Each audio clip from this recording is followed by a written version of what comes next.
Please start by telling me the short story of NetApp and how it's performed over the years. Wow, the short story. We started in 1992. During most of the 90s, we were doubling annually, doubling revenue, doubling head count. It's amazing. 100 people, 200 people, 400. The final doubling was from 1,000 to roughly 2,000, and from $500 million in revenue to roughly $1 billion. We hit the tech crash.com. Yeah. That was painful.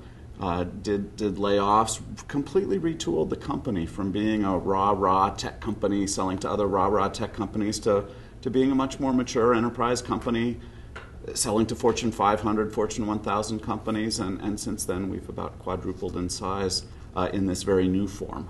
And now we've got the new economic meltdown kind of making us rethink a lot of stuff again. Yeah, it's an amazing, amazing story. So amazing that you were recently ranked the #1 company in America to work for by Fortune magazine. The interesting thing about that, you know, you look at our revenue, you look at our head count, the number of countries we're in. Yeah. You know, it's funny, of all of the accomplishments we've ever had, Dan, our CEO, told me that was the one that meant the most to him, that he just was personally the proudest of it. Well, I think that says a whole lot about your company and your team. What role do you think your senior leadership team has in your performance as a company? I think a lot of stuff starts at the top. When I look at company performance, in general, I tend to think in organic terms as opposed to manufacturing. A lot of people say, how do you build a high-performance culture? Or Yeah. how do you run? How do you control? And I think a lot more of it is organic. It's about nurturing. It's about planting the right seeds, watering, and a lot of that stuff does come from the top. I mean, there's leaders all through, obviously, but it works its way down. And so I absolutely believe. I mean, I think Dan, when he joined.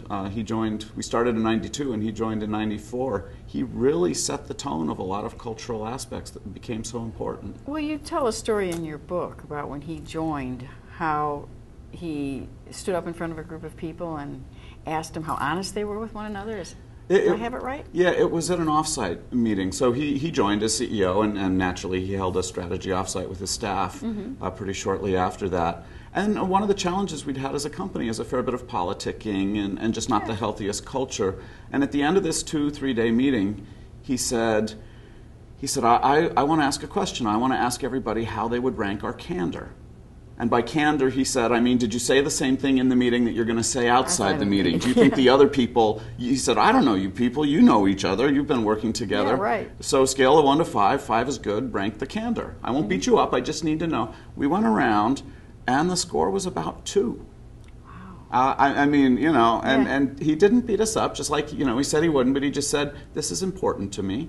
I can see we have a lot of work to do. And for years after that, he's not doing it as much anymore lately, but for years after that, he would just ask that question after the meeting, rank our candor, go around, and you know, people pay attention to what the boss looks at in that way, and he just really set very clearly what was important to him.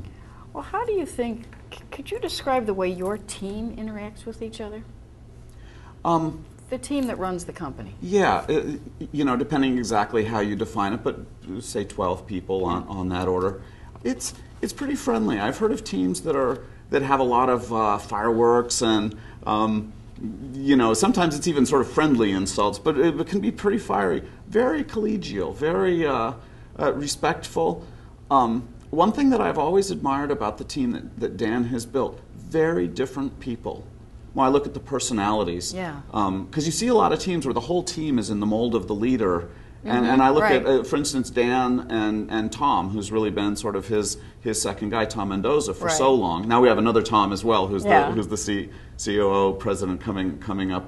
But very different. I mean, Dan much more introverted, much more cerebral. Tom much more extroverted, much more focused on people's feelings, and myself also more introverted, more theoretical and philosophical. Dan tends to be more what are the numbers, and Dan just always encouraged such a different group of people.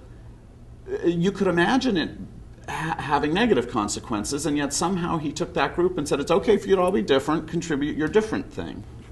How do you think the team's conduct, the way you've just described, affects the company's performance? I believe that, I mean, first of all, I think it's a positive impact on the financial performance. And one of the things that Dan believed coming into the company, I think, he'd had an experience of very, very negative financial performance as a result of sales fraud kind of stuff. I mean, he stepped into a very bad situation where people were sending equipment to companies that hadn't ordered it. I mean, forged purchase orders and so he saw very, very clearly that bad conduct can lead to horribly bad financial performance. So I mean, just from that perspective, he wanted to have a positive culture, positive values. But I think there's something more magic in performance when people care about their work, when they feel good about what they're doing. I don't think it's just they put in longer hours. There's something. I don't know how to quantify it, but the amount of work that people gets done pulling in the right direction is just enormously more powerful. So I think having a team that functions well, and I do think that spreads through the organization, I think that's a very strong impact on a company's performance.